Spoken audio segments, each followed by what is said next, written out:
chord charts that match the multitrack are now available on loopcommunity.com. Even better, they will automatically match and follow your custom arrangements inside of Prime if you use the Music Stand app by Worship Tools. Every band member can use the Music Stand app, and their chord charts will stay in sync with the tracks. Buy chord charts individually for $1.99 or get unlimited access for only $12 a month. Head to loopcommunity.com to try it today.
What's up, everybody, and welcome to Worship Fuel. My name is Matt McCoy. I'm the founder of loopcommunity.com and the host of the Worship Fuel show. And today I have a very special guest. I've got Corbin Phillips from Thrive Worship.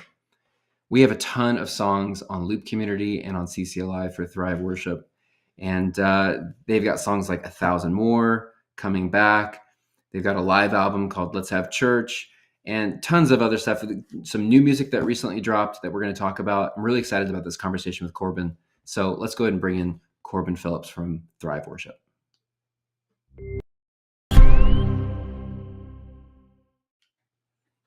What's up, Corbin? Thanks for joining. Hey, how you doing, man? Yeah, good. Good to see you. So give us an introduction on just like, so you told me in the setup here that you're in California. Let's go back to like just like leading worship. Like, when did you start leading worship? How did that begin? Yeah, man, it's been a journey. It's been a long, season to get here. So I am what I call a little bit of a church rat at our church. I've been there since I was 8 years old and just integrated in every aspect of the ministry since I was a kid. And I started serving with the production team actually when I was 13, 14 years old in high school. And ended up, I would bring my guitar on Sundays, and sometimes they'd let me play acoustic and BGV. And then one weekend I showed up and the worship leader wasn't there. And so the youth pastor goes, "Hey, did you bring your guitar today?" And I was like, "Yeah, actually I did. I always bring it." He's like, "Okay, good. You're leading worship." Like, what? Yeah. Like right now? And so it's probably the story for a lot of people. But so I jumped up and started leading and ended up getting a little bit more involved from there. And then 12 years ago, something like that, got hired in our production department. I was mixing, doing lights, vacuuming stages, Windexing drum shields, and then started leading worship, started writing some songs. We ended up starting to have some conversations around what it would look like to release some of those songs under a name called Thrive Worship. And so we entered into that journey about 7 or 8 years ago, and that got us to where we are today. Awesome. What's the name of your church? Yeah, it's Bayside Church in Sacramento. Okay. And have you been at that same church your whole life? Been there my whole life. Yeah, since I was 8 years old. So. Oh, that's awesome. Good chunk. Are any of your parents involved in ministry there? Or? Yeah, my mom's been serving there ever since we went. So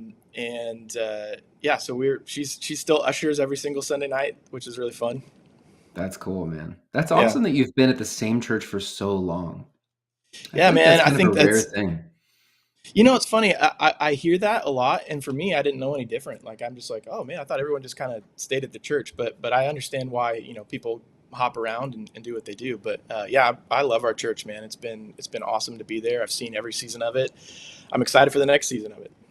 Yeah, that is amazing. Well done for sticking it out at one church. Thanks. Because I think you really do start seeing the fruit too by staying longer. Like, I mean, there's people who know you've probably since you were 8 years old. Like, they know you so well, and you know them. I mean, you have real community there, which is pretty amazing. I think people don't stay at churches long enough to actually establish that community. One of my So, favorite things is I run into somebody who attends the church. They've been attending for 20 years, and I'm just walking around the courtyard, and they go, "Oh man, it's so cool! You're doing so great! Like I remember when you were a kid, just yeah, serving around the church. It's like, oh, that's really crazy that I've been here this long." yeah, that's awesome, man. So Thrive Worship released an album this summer, Yeah, yeah. Praises and Prayers. Tell us about it. Yeah, man, I'm so pumped on this project. So I'll just give you a little bit of background of how we got here. So 2020, 2021, a few of us were just praying, like, God, what do you want us to do? Like, what is this next season for Thrive? Even in our lives, like our families, we were just praying, like, God, what do you have for us? Which sounds trite, sounds cliche, but like we were genuinely chasing after like God's will in our life. And Mhm. all of us stumbled on the passage in Exodus 33 where you have Moses. Essentially, the Israelites are in the wilderness, and he says, I'm actually turning my back on you because you're stubborn and stiff-necked, and the only person he'll communicate to it with is Moses. So he Yeah. sends up the tent of meeting, and they start having conversation, and Moses gets down to this point where his intimate relationship with God is so close that he starts asking him some really like bold questions. At least when I read the text, it seems bold to me. Um, but in that conversation, God says like, okay, it's time to go to the promised land. And Moses' response is, well, if your spirit doesn't go before us, we're not going. And it's like, and he says it twice, actually, like God says he's going to send his spirit before them, his presence before them. And he says again, no, like, hey, you're not going, we're not going. And it really Mhm. made us have this conversation around like, what are we doing and where in our life are we not asking the presence to go before us, right? Yeah. Because it'd be easy we're very thankful we have some gifted songwriters, some gifted worship leaders that have been in our ecosystem over the years. But at the end of the day, we don't want to just write, create, and do ministry for ministry's sake. We want to go because the presence of God is leading us in that direction. And so we just, as a team, started praying, God, why don't you let your presence go before us so that we know which step to take next. And so, yeah, it was kind of this humble moment, like that we had to come before the cross and go like, God, we just want to follow your leading here. And so it led us to write this song called If You're Not With Me, which is just essentially that prayer, like, hey, if you're not with me, I don't want it. And that was kind of the Kickstarter for what became Praises and Prayers, because we have this line in the bridge. It says, I lay my praises and prayers down on the altar. And that particular line, it comes from Revelation 4 and Revelation 5, which simply you have Revelation 4, the heavenly beings are saying the famous passage, holy, holy, holy is the Lord God Almighty. But then in Revelation 5, you have the elders bringing prayers of God's people, what says like incense to the Father. And it just really struck a chord with us that God is actually with us in those praise moments and in the moments where we're desperately crying out for him in prayer. And so we just felt, in light of those things, that we felt like God was speaking, that we Mhm. needed to write songs for that. And so we did. That's awesome, man. So that is out, right? That's out right now. Yep. That's You can get it totally out. That's everywhere. amazing. All right, I get Yep. it. But we got the tracks, I'm sure, at Loop Community and charts at CCLI. You guys also just released Hark, your own We version of did. Hark the Herald is Sing, because 'tis the season. It's Christmas coming Yes. up. So Yeah, why man. did you guys decide to release Christmas music? Is this the first time, by the way, that you guys have done that? It's not the first time, although it kind of feels like it because we've got one or two under our belt before this. I think it was just last year. But man, our church does Christmas so big. It's like, it's crazy. Honestly, it's chaos. We have anywhere from 12 to 18 services every year. Yeah. Thousands of people come.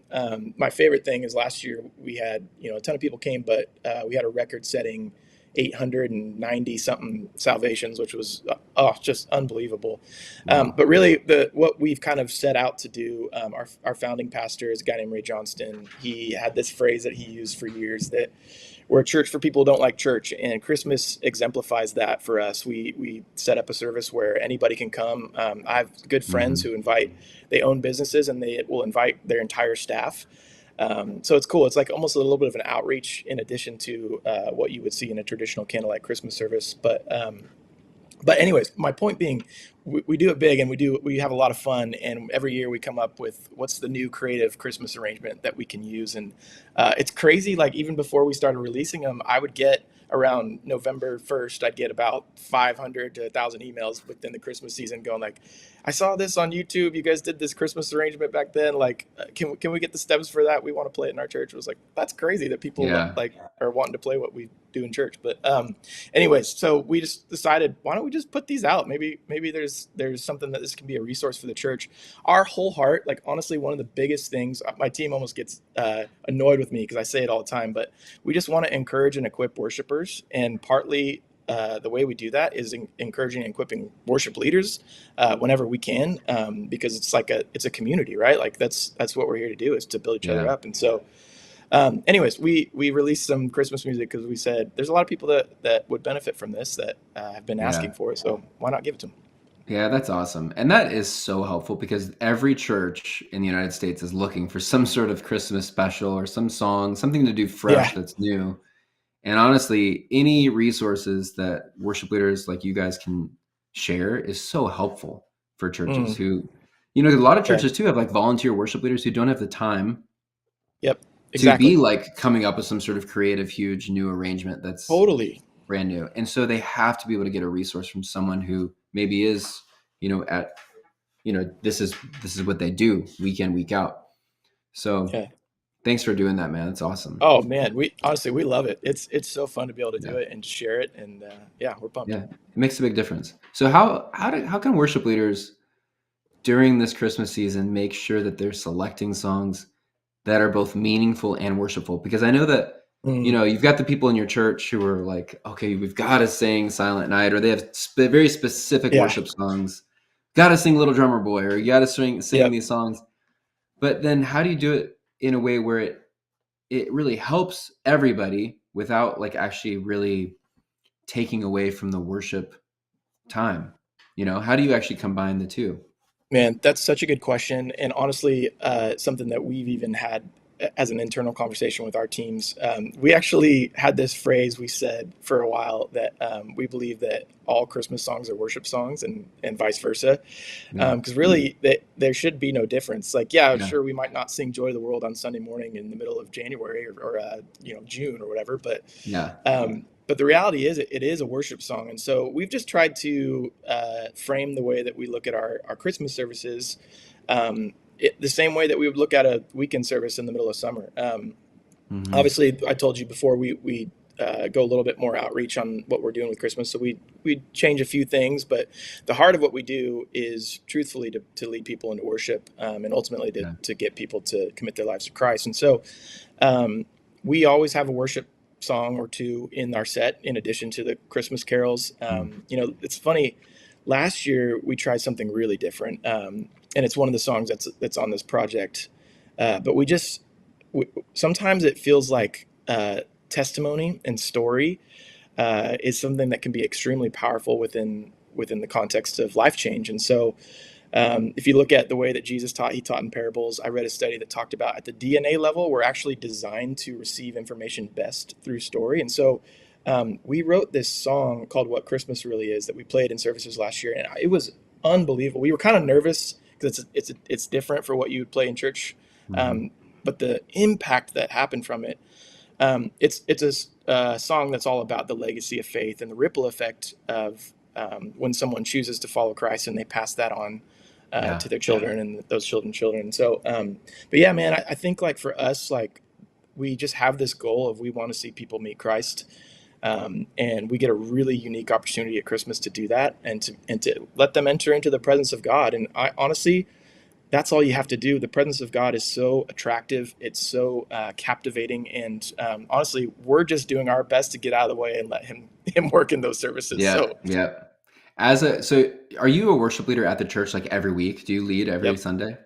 yep, Do you yeah, enjoy, because some worship leaders love Christmas season and some worship leaders are like, oh no, I'm totally dreading this. The songs are more complicated.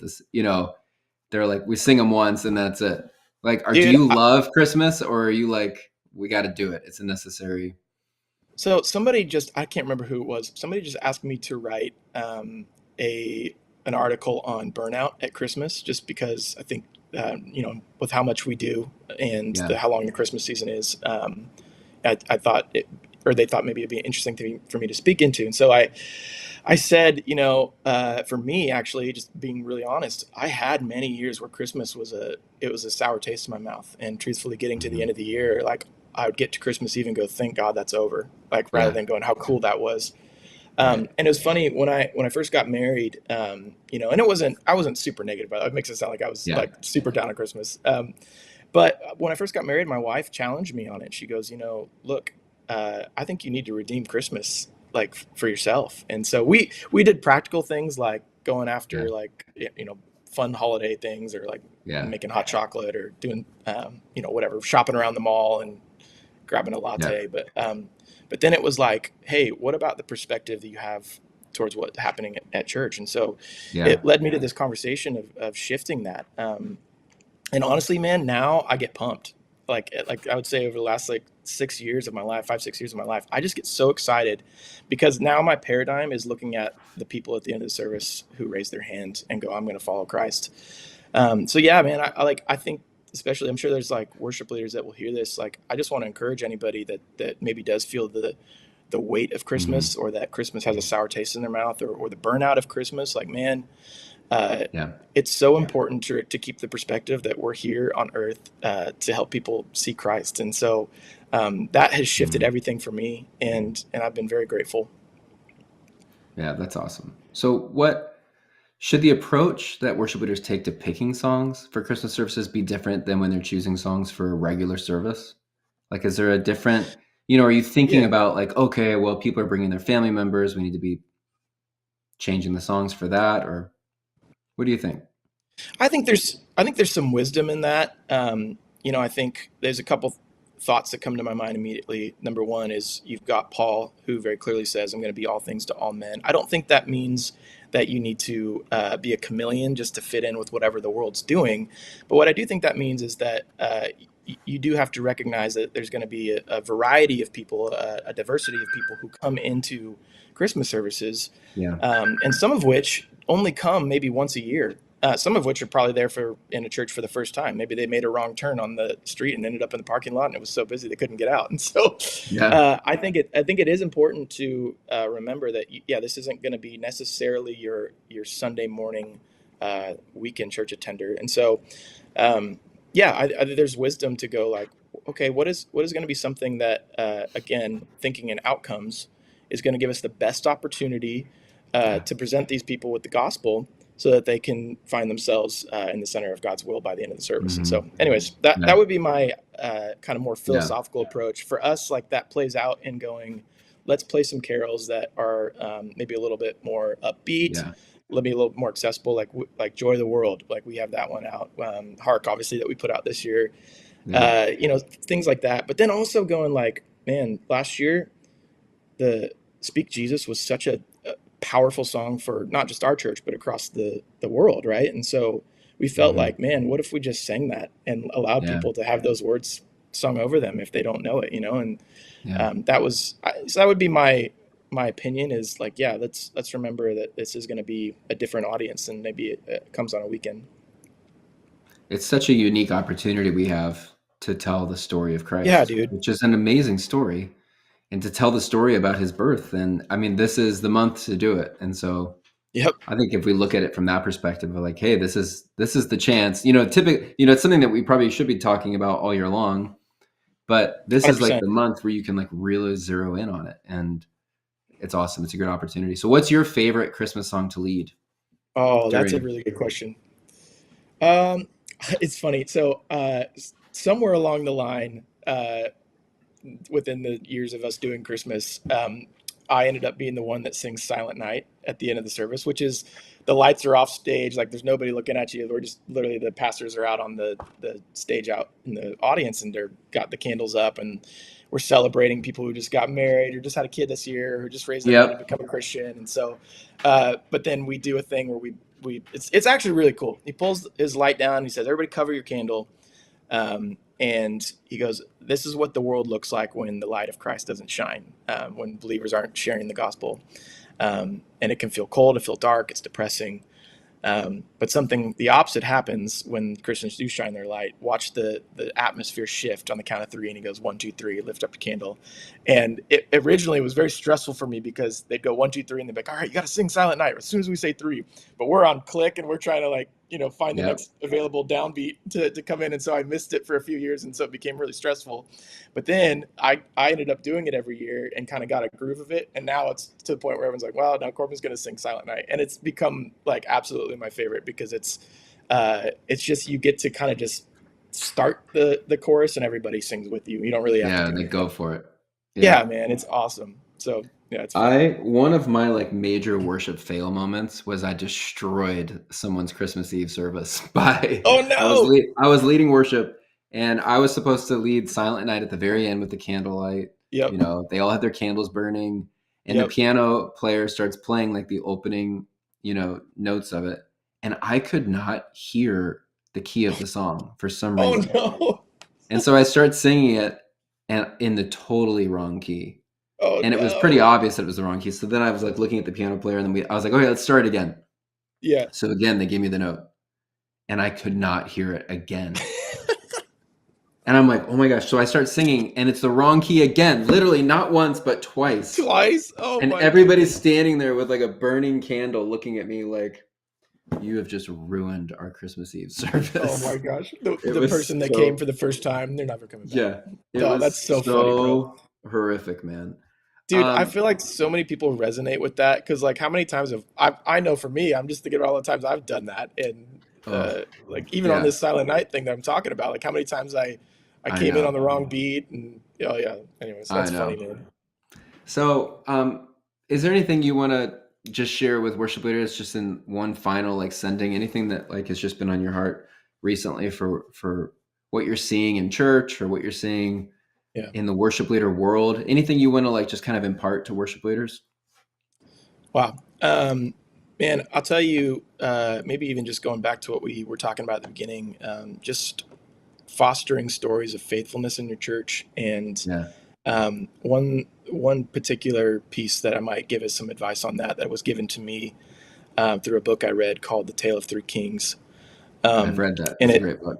dude, it's such a good book. And I think for people that are creative, people who are driven, people who have the gift of leadership, who are pastoral, there is a natural instinct that we all have to want to move forward quickly and to take new ground quickly.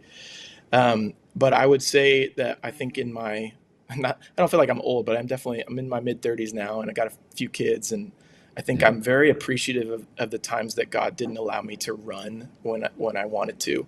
Mm, And if you go to that story, Tale of Three Kings, you've got the depiction of Saul, David, and Absalom, and yeah. specifically the relationship with David and Saul. And uh, it a line that struck me is that David would have become Saul had Saul not been beaten out of him.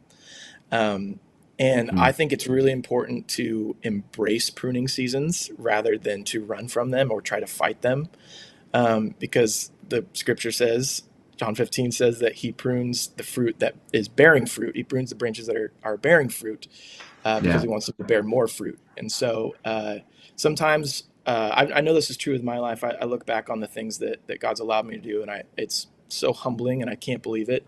Um, but I think about if he would have allowed me to do some of the things that I did even 10 years ago, I don't think I could have carried the weight, Mm, because he had to take me through pruning processes. He had to build up that endurance. He had to build up my faith and my strength. And I feel him doing that even as we're speaking right now. Like we're in seasons that where God is going to prune us, and he's going to take us what feels like a step backwards so that we might go 3 steps forward. And so yeah. it's a little bit of a long-winded answer, but I just want to encourage anybody that's hearing that right now that feels stuck or feels like they're going backwards. Like maybe you just need to embrace what God is actually doing to to build some new fruit in you. We had Yeah. a pastor actually this weekend that shared. I thought it was so brilliant. They're talking about their kids, and they were planting a garden, and they planted like cauliflower and broccoli and like Yeah. vegetables like that. And the kids were like, "Oh, can't we plant anything that's like good?" And she's like, the thing that caught her about it was like, well, what in our lives are we like saying, God, like, why are you planting these things? I don't want these things. Like, these are not good. Yeah. These are not delicious, you know, like, but Mm-hmm. maybe those are the things we need to embrace. Maybe those are things that God's asking you to embrace right now because he wants to build those foundational things that are going to make you the healthiest leader and the healthiest worship pastor that you possibly can be. So that's my Yeah. encouragement. That's a good word, man. Thanks for joining us today. It was great meeting you, and appreciate your Yeah, heart. man. Thanks for what you're Dude, doing thank just to you. resource worship leaders and churches. It's awesome. Dude, It's thank great. you. Same to you, man. You guys are crushing it. It's absolutely amazing that we get to partner with you. So thank you. Thanks, man. Yep. Blessings. Merry Christmas. Merry Christmas. Yeah.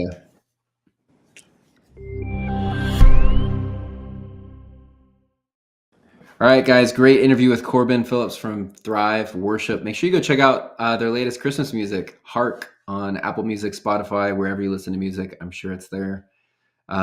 We have all the tracks and charts at Loop Community, so go check that out. Also on CCLI Song Select, they're there as well. And make sure you hit the subscribe button to stay tuned for future interviews. Glad you joined us today. See you later.